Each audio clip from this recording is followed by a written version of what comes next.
Assalamu alaykum, tordagi barliq roman anglag'uchi do'stlar. Biz Abdumid Xo'ja Abdulla Qaraqash yozgan Zulmatlik tuproq romanini o'qishni davomlashtiryapmiz. Oldingi qismda Pashshaxon va ufkisi Tillaxonning saqchi boshliq amaldorini yo'qotish uchun plan loyihalarini tuzib, shuni ijro qilayotgan yeriga kelib to'xtagan edik. Endi davomini o'qiymiz. Birdamning ichida yiroqda mugib turgan Tillaxon yugurib keldi. Pashshaxon velosipedini yonga tashlab qo'yib, Tillaxon bilan ha-hu deyishib, cho'chqidek samirib ketgan idora boshlig'ini nihoyat mutassikda mashinaga istirib chiqardi. İdare başlığı maşınının keyni o'rindiqida singayan bo'lib uyqusini uxlayotdi. Pashshaxon uning yinini aqtirib tapanchasi bilan g'ilopiga tizilgan zapas o'qini qo'yniga soldi. Angacha Tillaxon yaqin yerda yushirib qo'ygan bir bak benzinni ko'tarib akeldi. Ikkalan atrofga toza bir qarab etib, insi jinni ko'rmagandan keyin bakdagi benzinni avval mashinaning ichiga, andin idora boshlig'ining beshiga bulduqshitib to'kishga boshladi. Baktiki benzin tugidi. Pashshaxon sarangidan bir talni vashta qilib mashinaning ichiga tashlab qo'yib, velosipedini yetilib darhol shahar tarafga qarab mangdi. Angacha Tillaxon yerdagi 4 tal qutini terib olib izini uchirib bo'lgan edi. Umu akisining kaynidan kulgunicha yugurib mangdi. Ko'zini yumib ochqicha bu talantliq rus saqchi amaldori kuyib kul bo'lib ketdi. Ikkaylan yer ustiga amdi chiqib bo'lay deganda gum qilgan qattiq bir ovoz anglandi. Ular yer ustidan pastga burilib qarab edi. Rahmatlik idora boshlig'i mashinasining osmonda salyot bo'lib parvoz qilayotganligini ko'rdi. Pashshaxon bilan Tillaxon bir-biriga qarashib ma'nilik kulishdi. Ular amdi mengishqa tamshilayotganda, nihoyat yiroq joyda shahar tarafdan bir kichik saqchi mashinasining o'zlari tarafga uchqanda kelayotganligini ko'rdi. Pashshaxon yindagi oq ko'zlik durbunni ilib, yiroqda kelayotgan kichik mashinaga zangsilib qarashga boshladi. "Ukam, yiliqib Badixon degan munofiqkan. Qarasam, yolg'izdak turdi. Plan o'zgartayli." Pashshaxon shundoq degach, necha oyning oldida Turkman saqchi yaqinlaridan o'rgangani bo'yicha qo'ynidagi tapanchani o'qlab batlagandan keyin belining kayniga qaytadan chinqis turdi. "Mashinani to'sayli, yolg'iz bo'lsa mening ko'zimga qara. Navoda ikki odam bo'lib qolsa chandurmay ketamiz."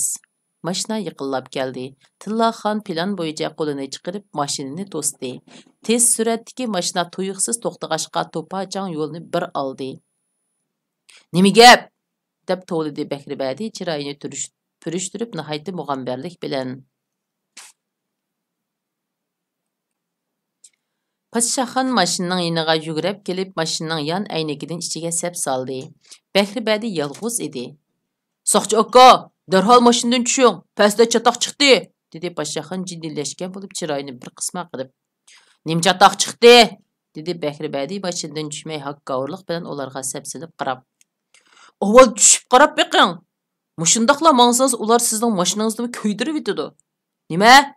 Bakribadi mashinaning o'tini o'chirib, nima ish bo'lganligini bilib beqish uchun yerga sakrab tushdi.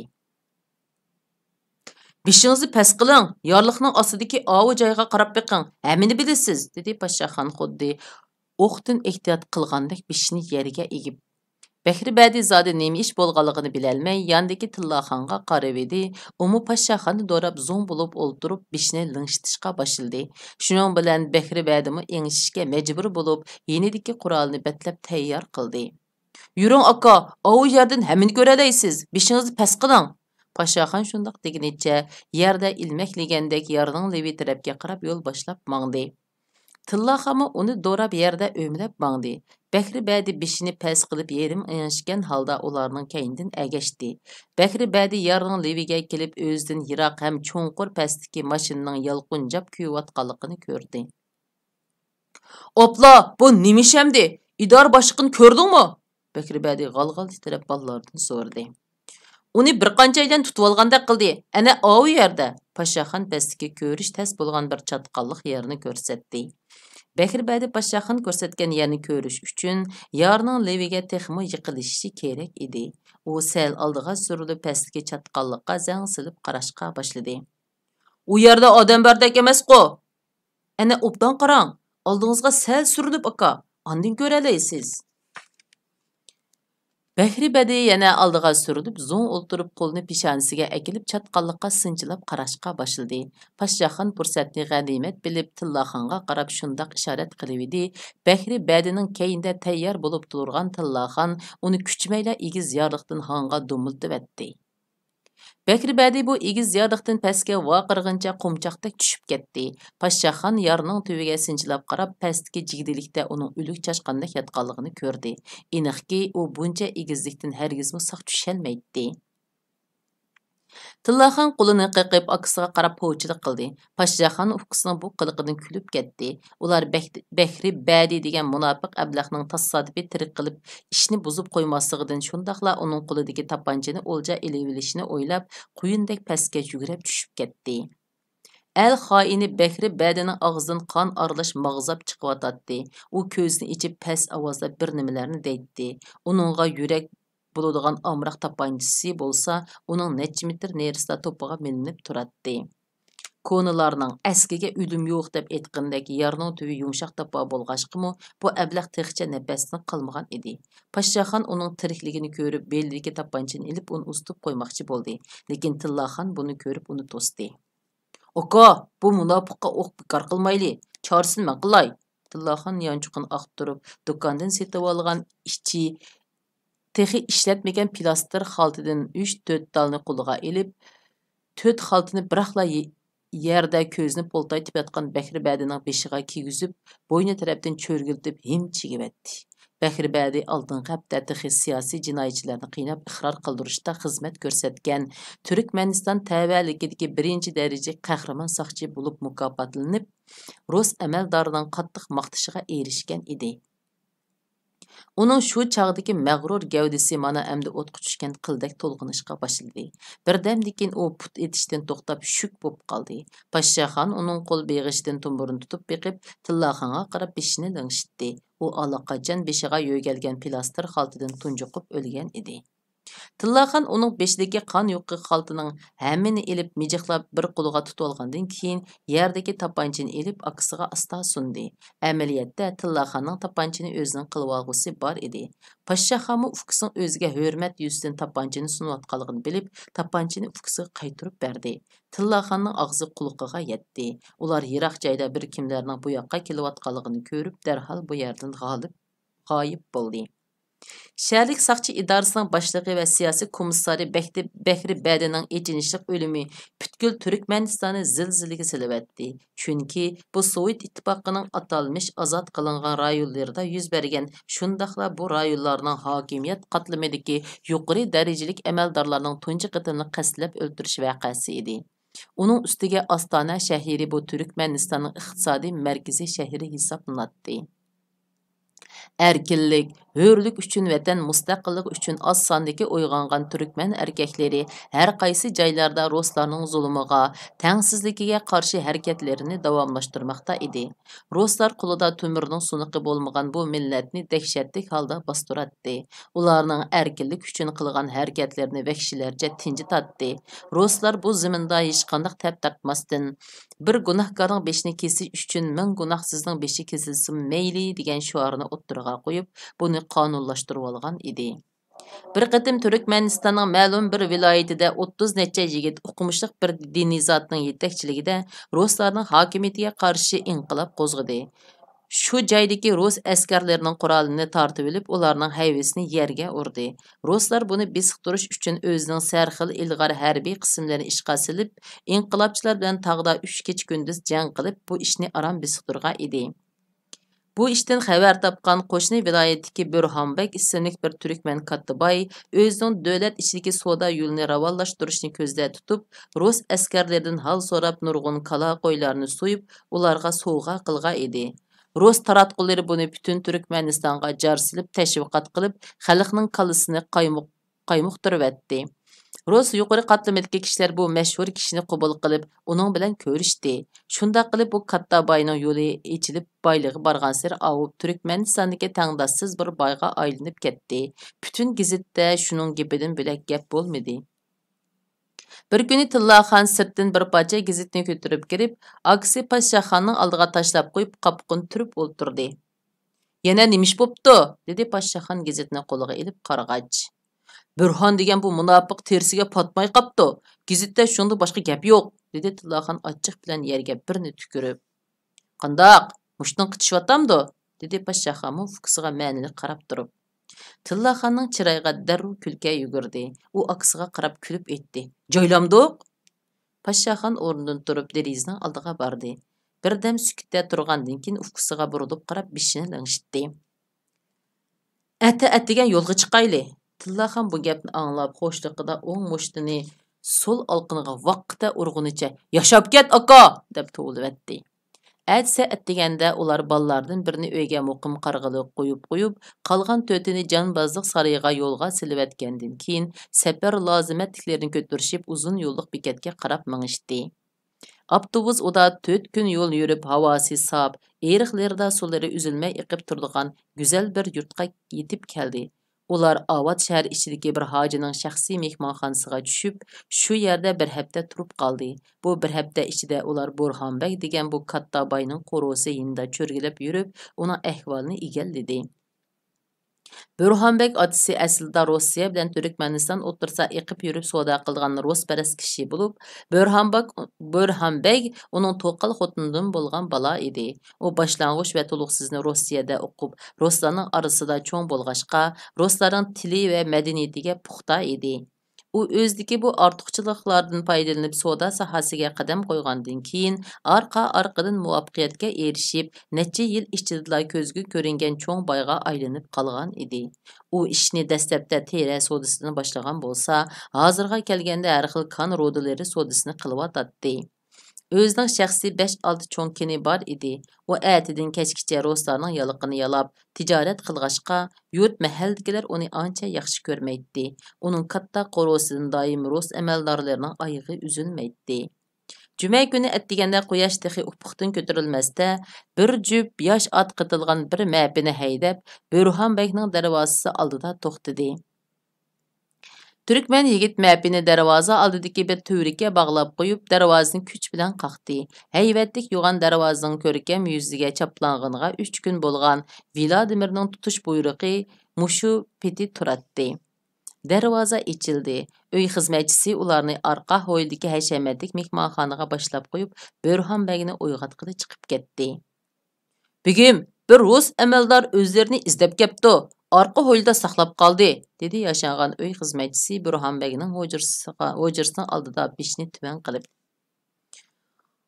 "Buncha atdeganda kelgan kimkan u?" dedi Burhanbek xo'shyoqmagan holda esnab turib. "Moskva saqchi ministerligidan keldim deydi.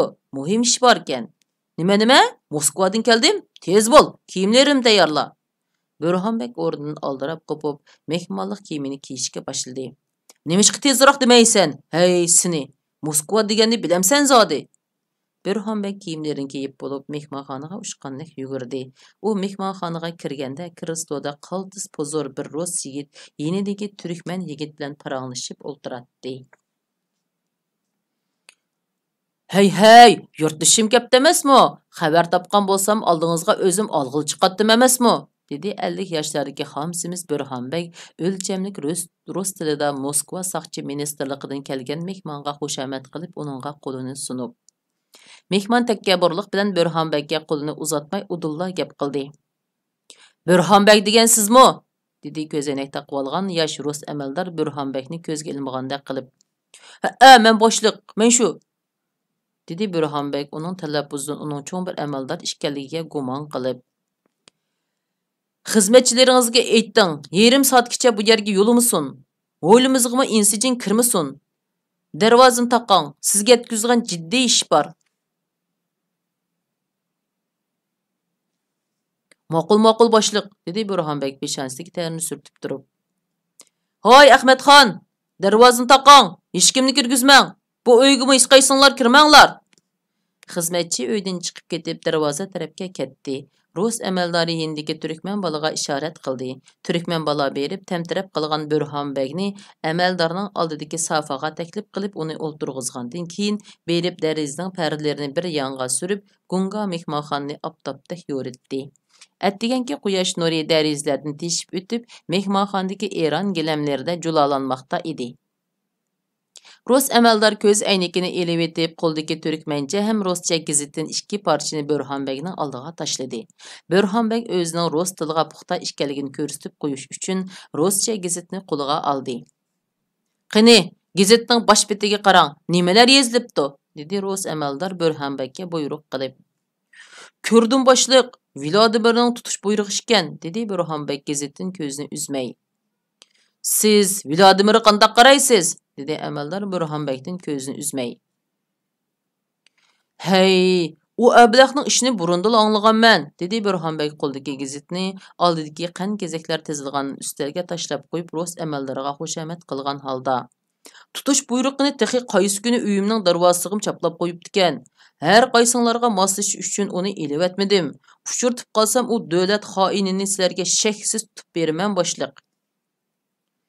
"Siz uni uchirtib qolsangiz tuniy olamsiz?" "Albatta. Qarang'a uning chechi seriq. O'ng mangizda kichik xoli bor", deyilgan tursa, "So'ritimi ko'zimga pishib ketdi danga boshliq." "Gap yo'q. Tutib olaman." Burxonbekning yuragi bir oz aromiga tushgandek bo'ldi. "Undaqda menga qarab beqing, nimani his qila oldingiz?" Tuyuqsiz so'ralgan bu savoldan Burxonbek gangirabla qoldi. U oldidagi rus amaldorga qarashdan qo'rqib qoldi. Chunki Burxonbekka oldidagi bu amaldarning o'ng yuzida xoli bordek chechi seriqdek bilinib qolgan edi. Burxonbek g'ayratga kelib beshini ko'tarib oldidagi rus amaldorga qaradi. "Oh xudo, uni oldida vahshiy qotil Vladimir sho'p etib turadi." Burxonbekni titrak bosdi. "U Burxonbek degan itbetcha. Meni tunimadingmi?" Vladimir qattiq g'azab bilan vaqirab yendagi tapanchani qo'liga oldi. "Menga rahim qiling, bir qo'shqinimdan keching." Burxonbek sofadan tushib tizinib yig'lashga boshladi. "Bolalarim kichik, menga rahim qiling. Nim lozim bo'lsa shuni beray. Hurmatli Vladimir apandi." "Meni nimchaqlab qolding, vu tillamchi." Vladimir Burxonbekning yuziga shallaq birini tukirdi. "Aytda, hozir qo'lingda naq borning gapini qil. Yolg'on aytsang, nagonimning ko'zi yo'q. Mingangdan tush kechib qo'ydi yili bekor." "Ma'qul, men aytay." Burxonbek yuzligi tukurikni yeng bilan surtib, yenida naq bor boylikni aytishga boshladi. "Bir sanduq ziqcha oltin, bir chamadon naq pul. Hozirchi bori shukan Vladimir apandi. Qolqidi bankida ham itning bolasi. Men shu ikki tal nimanga qarashliqmidim? Mendan og'rinma." Vladimir shundoq degenicha o'rnidan turib tapanchisini betlab, Burxonbekning oltin tish bilan to'lgan og'ziga kapladi. Burxonbekning yuragi qipidan chikitib, tombiliga shoritda siyivetdi. Andan yig'ilg'incha, "Menday!" deb vaqirab ketdi. Tillaxonni kulka tutib oldi. Tillaxon chandurmay gap qistirdi. "Ey, Burxonbek! Vladimir apandi sizning uyingizda nim borligini bilmay kelganmidi? Sizga jam lozimmi yoki yiningizga boyliqmi? Sizga shunimi deb qo'yay. Vladimir apandiga odam o'ldirish qushqashning bo'ynini uzgandeklar bir ishkan. Men buni o'z ko'zim bilan to'liq ko'rgan." Menday, menga rahim qilinglar." "Emisa birini qoldirmay et. Mening vaqtim qis, itning bolasi", dedi Vladimir qo'lidagi tapanchani Burxonbekning eg'izidan sug'urib ilib o'rniga berib o'ltirib. "Uyda bor ziqcha oltin 2 sanduq. Naq pul 3 chamadon. Yana ozroq olmos bor." Bu qitim Burxonbek rost gap qilgan edi. Vladimir uningga buyruq qildi. "Hozir uyingda bor xizmatching qancha?" "3 bor apandi." "Sen mush yerda turib ularga ayt. Men lozimliqlarni uyning oldidagi mapaga bossin. Biri kam bo'lib qolsa itqallangni yenjiyman, bildingmi?" Ma'qul. Men tushundim Vladimir apandi." Burxonbek ko'zdagi yoshlarni olqinda surtib, dastigan gilamga putlashqincha deriza tuviga berib, darvoza tuvidagi xizmatchilarga vaqirdi. Ahmadxon! Hoy Ahmadxon!" Uy xizmatchilari mehmonxonada katta mehmonlarga qanday tayyorlik qilish to'g'risida uchi biriga kirib gudungshib turadi. Yoshda cho'ng Ahmadxon Burxonbekning o'zini chaqirayotganligini anglab yugurib keldi. Shunda qilib bu qitimliq roman anglitishimiz mush yergacha bo'lsin. Kelar qitim ko'rishaylik, xayr xo'sh.